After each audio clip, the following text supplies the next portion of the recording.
I'm here in my office, the place where I do all of my writing.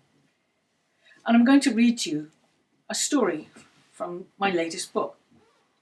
The book is called Rude Stories. And the story I'm going to read is about a woman who was so rude she wouldn't even stay in the grave the way she was supposed to. Folks came from all over to attend her funeral. They watched the coffin being lowered. They went home satisfied. Her poor old husband went home too. His name was Harry. He'd hardly got himself indoors.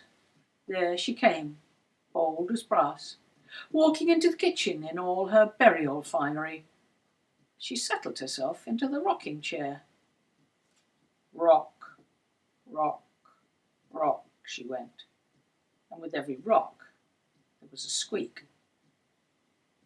The afternoon passed by, and then the evening. It didn't matter how many times her husband told her she ought not to be there. "I might be dead, but I'm not finished," she kept saying. "I'll sit here forever if I like." Night fell. He went to bed without her. He heard the rocking and squeaking first thing when he woke up. Down the stairs he came. His life was a great deal worse than it had been. Apart from anything else, it seemed she'd forgotten his name. "You old Grinch Poop," she'd say to him.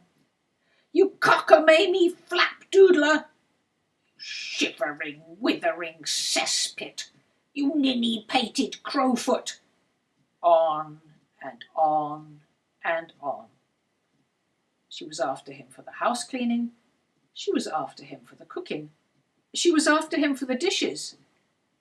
He was at his wits' end. It was true. He could see she was shrinking. First her clothes were hanging off her, and then her skin. Then she didn't have any flesh on her. There were just her bones. But that was almost worse still.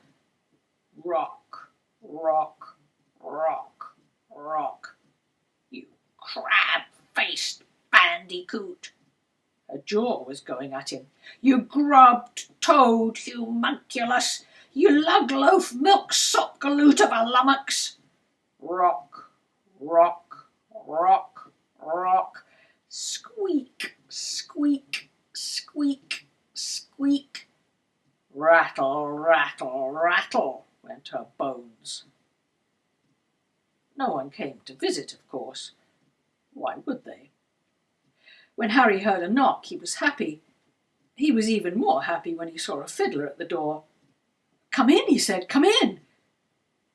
The fiddler got a surprise when he saw Harry's wife in the rocking chair, but he didn't say anything. Harry offered the fiddler a bite of food and a sup. For some reason, Harry's wife was silent, except for the rocking and the squeaking and the rattling, of course. "Could you give us a tune?" asked Harry. The fiddler gave the wife a look. It was cold and dark outside. He wasn't ready to be going on yet. He took his fiddle out of its case. Out came his bow. Up went the fiddle under his chin. The notes of his music went soaring through the kitchen. Something weird happened. Harry's wife's face, well, what was left of it, lit up. "Time for some fun," she sang out. Harry wasn't expecting that. Still, he wasn't about to interfere with her enjoyment. After all, she was snapping her bony fingers. She was tapping her bony toes. "Fun, fun, fun, fun," she was crying. Not only that, now she was up and dancing. Harry had never seen anything like it. She was moving in perfect time. The fiddler came to the end of his tune. "Should I keep on playing?" he demanded. "Did I tell you to stop?" roared Harry's wife. Harry gave him a nod. The fiddler started in on a reel. Do you have anything faster? Harry's wife asked. The fiddler played the Olympic reel. He played it as fast as he could. Harry's wife was flinging her arms and legs about by that time. Why aren't you dancing too, you grumptious old stick-shank? She asked Harry. Harry couldn't even reply. Bits of her had started flying off in all directions. A hip bone came his way. He caught it. Fun, fun, fun, fun! It was only her head now, moving and floating and swaying through the air.